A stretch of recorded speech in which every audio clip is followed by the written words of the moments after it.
In the earliest years of the 1900s, Western Europeans were accustomed to peace. No major war had been fought on the continent for nearly half a century. Spurred by industrial growth, Western Europe's economies prospered. But economic rivalry, imperial competition, and aggressive nationalism and militarism were spreading across the continent. The great powers expanded their armies and navies and began an arms race. Many hoped the buildup of arms would act as a deterrent to war, but the increasing emphasis on the military only aggravated the mistrust that countries felt toward one another. Fear of war led countries to sign treaties pledging to support one another if they were attacked. Gradually, two powerful alliances emerged. The Triple Alliance of Germany, Italy, and Austria-Hungary, and the rival Triple Entente of France, Russia, and Britain. The alliance system further increased international tensions. These tensions finally erupted on June 28, 1914, when a Serbian nationalist assassinated Archduke Francis Ferdinand of Austria-Hungary. Austria-Hungary declared war on Serbia. The alliance system then set off a chain reaction, as one by one the major powers declared war on each other.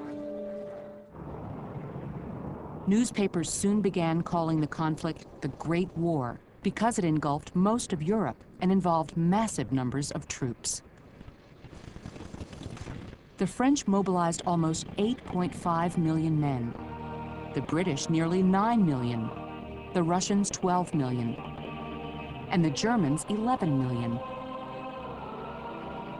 The fighting lasted for 4 long years.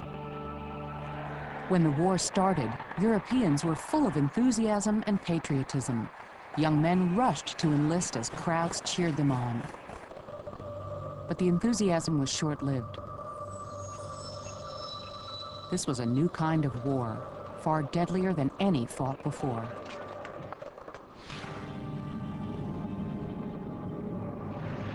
On the Western Front, the warring armies dug a vast system of trenches stretching from Switzerland to the English Channel.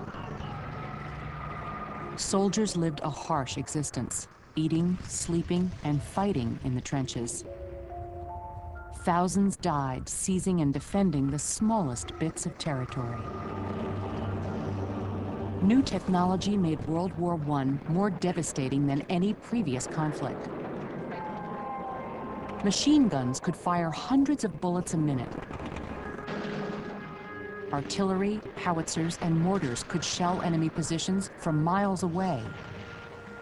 Factories produced deadly military hardware, such as fighter planes, armored tanks, and submarines.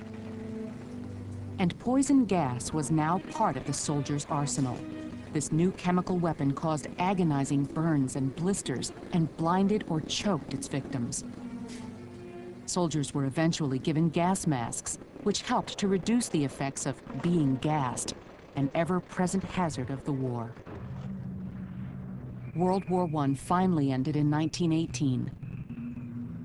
The human and material costs of the conflict were staggering. It is estimated that 10 million people died and 20 million were wounded. After the fighting was over, famine and disease added to the death toll. But World War I's enduring impact was even more far-reaching. The treaties that ended the war planted the seeds of conflicts yet to come.